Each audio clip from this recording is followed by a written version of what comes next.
Hi friends, welcome to Shivam classes.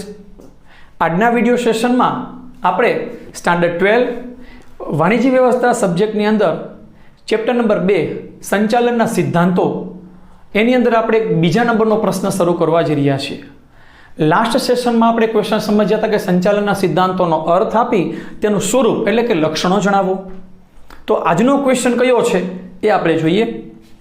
Question આવી ગયો છે તમારી સામે, સંચાલનના સિદ્ધાંતોનું મહત્વ સમજાવો।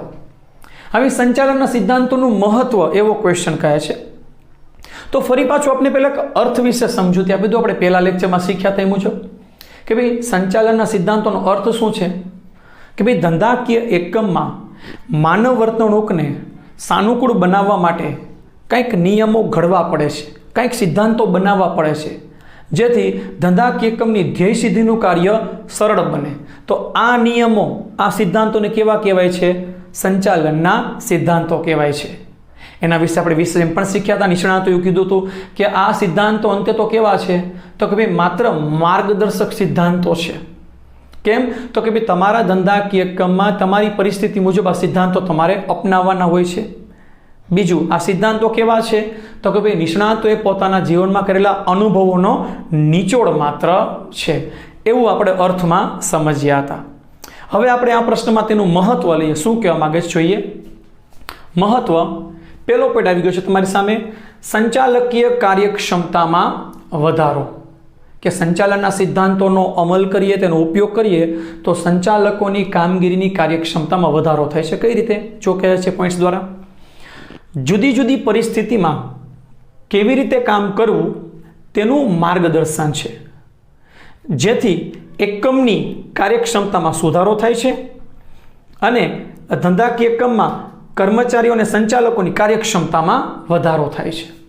हवे शुं कीधुं आपणे के भाई संचालको आ सिद्धांतोनो अमल करे छे, उपयोग करे छे, तेना कारणे तेने अनुभव थाय छे, ख्याल पड़े छे कि भाई जुदी जुदी परिस्थितिओमां आ सिद्धांतोनो अमल करवाथी केवी रीते काम करवू एनो एने मार्गदर्शन मळे छे।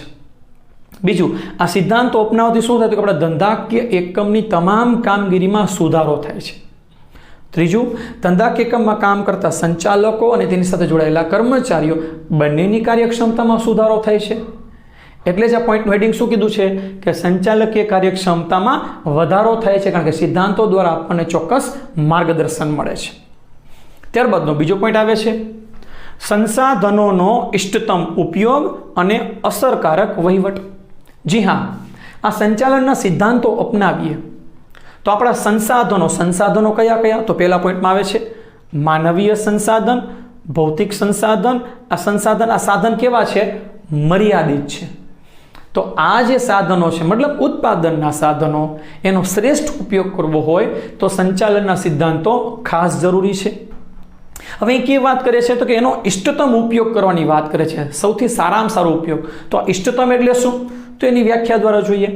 कहे छे इष्टतम एटले संचालनना सिद्धांतो द्वारा आ संसाधनोनो एवी रीते उपयोग करवो के जेथी ओछामां ओछा खर्चे वधुमां वधु लाभ प्राप्त थाय। અહીં ઇષ્ટતમ કહે છે એટલે કે મેક્સિમમ, સૌથી વધુ, કે આ ઉત્પાદનના જે સાધનો છે એનો એવો સારામાં સારો ઉપયોગ કરીએ, એવો શ્રેષ્ઠમાં શ્રેષ્ઠ ઉપયોગ કરીએ કે જેથી બગાડ ઓછો થાય અને તેમાંથી મળતું વળતર આપણને વધારે પ્રાપ્ત થાય, એટલે ઓછા ખર્ચે આપણને વધુ ફાયદો થાય એવા પ્રયત્ન કરવા જોઈએ।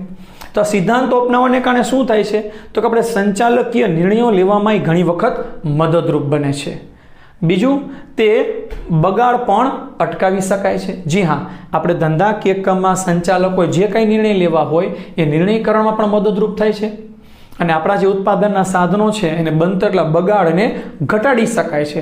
हवे बगाड़ने घटाडीए तो ते शुं थाय? आपणो खर्च घटे शुं थाय? नफामां वधारो थाय। राइट। त्यारबादनो त्रीजो पॉइंट लईए। त्रीजो पॉइंट आवे छे वैज्ञानिक अने तार्किक निर्णयो माटे मददरूप। हाँ, અહીં શું કહેવા માગે છે કે ધંધાકીય એકમમાં કંપની લેવલ હંમેશા લાંબા ગાળાના નિર્ણયો લેવાતા હોય છે। તો આ જે લાંબા ગાળાના નિર્ણય લેવાય છે એના માટે કંઈક વૈજ્ઞાનિક રીતે નિર્ણય લેવામાં આવે તો વધુ ફાયદાકારક થાય, એના માટે આ સિદ્ધાંતો ઉપયોગી છે। કેવી રીતે? પોઈન્ટ્સ દ્વારા સમજીએ। પહેલું કહે છે કે નિર્ણયો હંમેશા હકીકત આધારિત હોવા જોઈએ।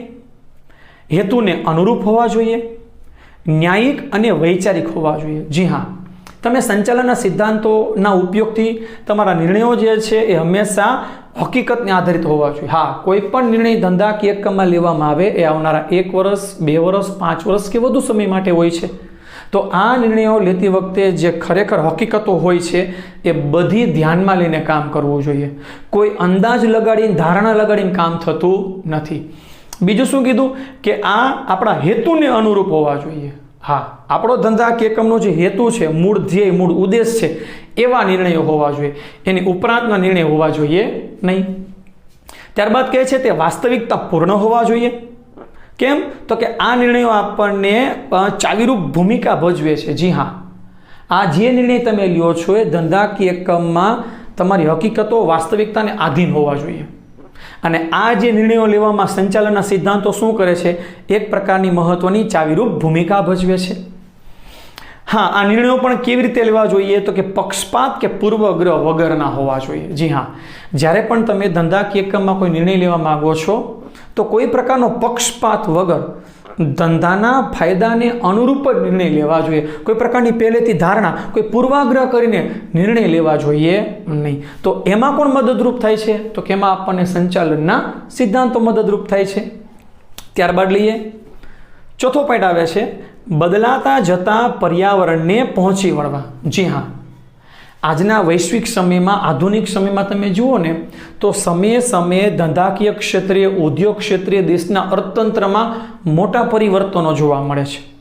તો જો આ સંચાલનના સિદ્ધાંતોનો યોગ્ય ઉપયોગ કરીએ તો આ ગમે તેવા પરિવર્તન આવે ધંધાકીય એકમમાં કે અર્થતંત્રમાં, એને સરળતાથી પહોંચી શકાય છે. જો કહે છે આપણને કે આ સિદ્ધાંતો એક પ્રકારની સામાન્ય માર્ગદર્શિકા છે.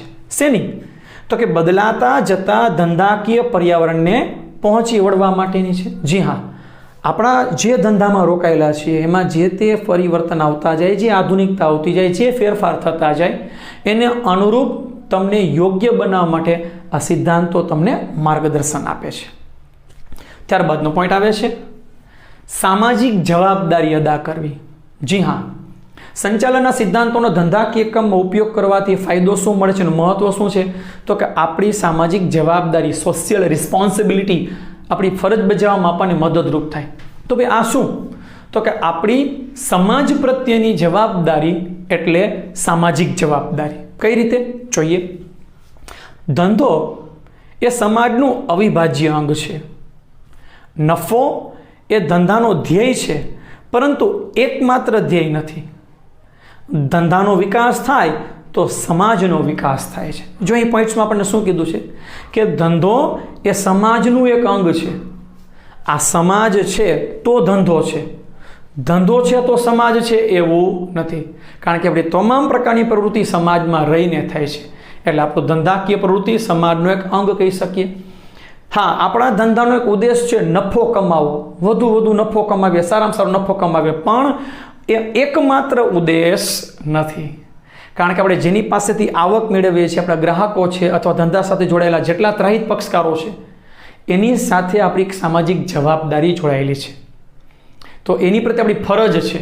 તો આપણા ધંધાનો વિકાસ થાય તો સાથ સમાજનો પણ વિકાસ થાય, એ આપણે જોવું જોઈએ. ત્યારબાદનો પોઈન્ટ આવે છે સંશોધન, તાલીમ અને વિકાસ માટે ઉપયોગી. જી હા, સંચાલનના સિદ્ધાંતો શું કરે છે? તો કે પહેલા જ પોઈન્ટમાં આપણે જોયું ને કે સંચાલકીય કાર્યક્ષમતામાં વધારો કરે છે. એટલે અહીં આ પોઈન્ટમાં એમ કહે છે કે સંશોધન, તાલીમ અને વિકાસ માટે ઉપયોગી છે. કેવી રીતે? જોઈએ કે ભાઈ તાલીમ, શિક્ષણ અને વિકાસનું કામ સક્ષમ બને એ માટે આ સંચાલનના સિદ્ધાંતો દ્વારા આપણે કર્મચારીઓમાં, સંચાલકોમાં તાલીમનું કાર્ય ગોઠવવું જોઈએ, તેમને શિક્ષણ આપવું જોઈએ, જેથી તેમનો વિકાસ થાય. હવે જેમ ધંધાકીય એકમના કર્મચારીનો અને સંચાલકોનો વિકાસ થાય તેમ ધંધાનો વિકાસ થાય છે, ધંધાને વધુ ફાયદો પ્રાપ્ત થાય છે. તો એ પણ મહત્વનું છે, સિદ્ધાંતો દ્વારા થઈ શકે છે. ત્યારબાદ શું કહે છે? એની માટે અભિરુચિ કસોટી લેવી જોઈએ. હા, કયા અધિકારીની, કયા કર્મચારીની કેટલી આવડત છે, એને કઈ બાબતો એની ગમે છે, શું અણગમો છે, તેના લાઇક્સ એન્ડ ડિસલાઇક્સ, એને કઈ બાબતમાં, કયા કામમાં એને રુચિ પડે છે, એવી અહીં અભિરુચિ કસોટી, એપ્ટિટ્યૂડ ટેસ્ટ આપણે લેવી જોઈએ. જે સંશોધનથી તૈયાર થાય. જી હા, જુદા જુદા સંશોધન કરવા જોઈએ, જેને કારણે આપણે જુદી જુદી કસોટી તૈયાર કરી શકીએ અને કસોટી કર્મચારીઓ પર અમલમાં મૂકવાથી આપણે એની શું અભિરુચિ છે એ જાણી શકાય છે. તેથી આપણે કહી શકીએ સિદ્ધાંતો શું છે? સંશોધન, તાલીમ અને વિકાસ માટે ખૂબ જ ઉપયોગી છે. રાઈટ ફ્રેન્ડ્સ, તો આજના વિડીયો સેશનમાં અહીં આ ક્વેશ્ચન આપણે પૂર્ણ કરીએ છીએ. આઈ હોપ આ ક્વેશ્ચન, આ વિડીયો જોવાથી આપને યાદ રહી ગયો હશે અને આપને જો વધુ પ્રેક્ટિસ કરવી હોય તો આ હેલ્પિંગ પોઈન્ટ્સ જે બધા છે એને તમે એકવાર લખી લો તો વધારે સારું બને. રાઈટ, તો ચાલો ફરી પાછું આપણે નેક્સ્ટ લેક્ચરમાં એક કંઈક નવા ક્વેશ્ચન સાથે આ ચેપ્ટરમાં ફરીથી મળીશું.